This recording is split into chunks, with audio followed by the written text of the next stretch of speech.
Hi friends, welcome back. Red one prime వీడియోలో తెలుగులో కూడా స్ట్రీమింగ్ అవుతుంది. తెలుగు డబ్బింగ్ అయితే ఎక్సలెంట్ ఉంది, ఎటువంటి ఇష్యూస్ ఏమీ లేవు. And directed by Jake Kasdan. Jumanji welcome to the jungle, Jumanji next level movies తీసిన డైరెక్టర్ అయినా డ్వేన్ జాన్సన్, అదే మన రాక్ అండ్ క్రిస్ ఎవన్స్ అంటే కెప్టెన్ అమెరికా, జేకే సిమ్మన్స్, ఇంకా చాలా మంది స్టార్స్ అయితే ఉన్నారు. ఇది ఒక Hollywood Christmas fantasy adventure action film. ఈ మూవీ హాలీవుడ్ బాక్స్ ఆఫీస్ వద్ద ఫెయిల్ అయింది.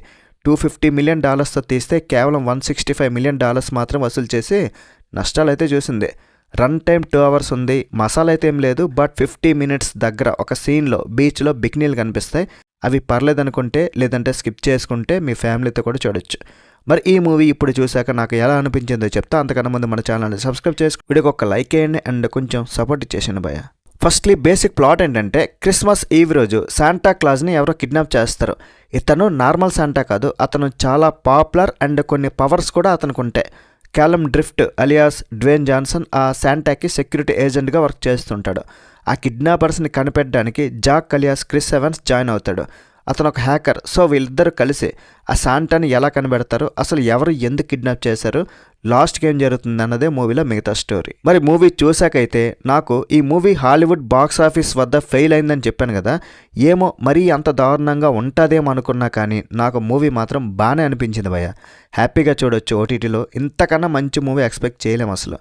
అంటే మరీ అంత హైలైట్ ఏం కాదు, ఎక్కువ సర్ప్రైజెస్ అంటే ఏముండో. అందరూ 100% సాటిస్ఫై అవ్వలేకపోయినా సరే డిసప్పాయింట్ మాత్రం అవ్వరు, ఇది మాత్రం చెప్తాను. పిల్లలు కూడా ఇష్టపడతారు. ఇందులో చాలా పెద్ద స్టార్స్ ఉన్నారు. హాలీవుడ్ ఆడియన్స్ ఈ స్టార్స్ ఉండడం వల్ల ఎక్కువ హై ఎక్స్పెక్టేషన్స్ పెట్టుకున్నారేమో. వాళ్ళ ఎక్స్పెక్టేషన్స్కి ఈ మూవీ రీచ్ అవ్వకపోవచ్చు. కానీ ఈ మూవీ 2 hours ఒక 30 minutes మాత్రం కొంచెం బోర్, అంటే కంటిన్యూస్గా కాదు, అక్కడక్కడ ఆ ఫీల్ వస్తుంది. మిగతా చాలా మంచి సీన్స్ అయితే ఉన్నాయి. మూవీకి బిగ్గెస్ట్ ప్లస్ అంటే టెక్నికల్గా మంచి క్వాలిటీ ఉంది అండ్ గ్రాఫిక్సే. మూవీ స్టార్టింగ్లో ఆ రెయిన్ డీర్స్ నడుస్తుంటాయి, భలే అనిపిస్తుంది అసలు. అండ్ ఓన్లీ అడ్వెంచర్ కామెడీగా కాకుండా దీనిలో అక్కడక్కడ యాక్షన్ సీన్స్ పెట్టారు, నాకైతే నచ్చాయి. బీచ్లో ఒక యాక్షన్ సీన్ వస్తుంది, ఐస్ మ్యాన్స్ ఉంటారు, వాళ్ళతో ఫైట్ బాగుంటుంది. దానికి కొంచెం కామెడీ టచ్ ఇచ్చారు. అండ్ ఒక బీస్ట్తో వాళ్ళ గ్యాంగ్ దగ్గరికి వెళ్ళి చంపలు పగలగొట్టుకోవడం అండ్ క్లైమాక్స్లో ఒక యాక్షన్ సీన్ కూడా బాగుంటాయి. ఇద్దరు మెయిన్ లీడ్స్లో డ్వేన్ జాన్సన్ కన్నా కెప్టెన్ అమెరికా హీరో అతను చాలా ఫన్నీగా ఉంటాడు. అతని మాటలు కొద్దిగా కామెడీ టైప్ క్యారెక్టర్, అతనిది బాగా నచ్చింది నాకు. అతను చెప్పే డైలాగ్స్ కూడా బాగుంటాయి. రెడ్ వన్ నేనేమంటానంటే, it's good one but not best one. మరి ఇంప్రెస్ చేసే స్టోరీ లేకపోవడం మూవీకి అయితే కొంత మైనస్. టెక్నికల్గా విజువల్స్ చాలా బాగుంటాయి, విఎఫ్ఎక్స్ వర్క్ కూడా బిగ్గెస్ట్ ప్లస్, బ్యాక్గ్రౌండ్ స్కోర్ కూడా బాగుంటుంది. మరి ఈ మూవీని ఓటీటే కదా, ఒకసారి అలా చూసేయండి, నచ్చొచ్చు చాలామందికి. మరి ఈ మూవీకి నేను ఇచ్చే రేటింగ్ ఎంతంటే 3/5.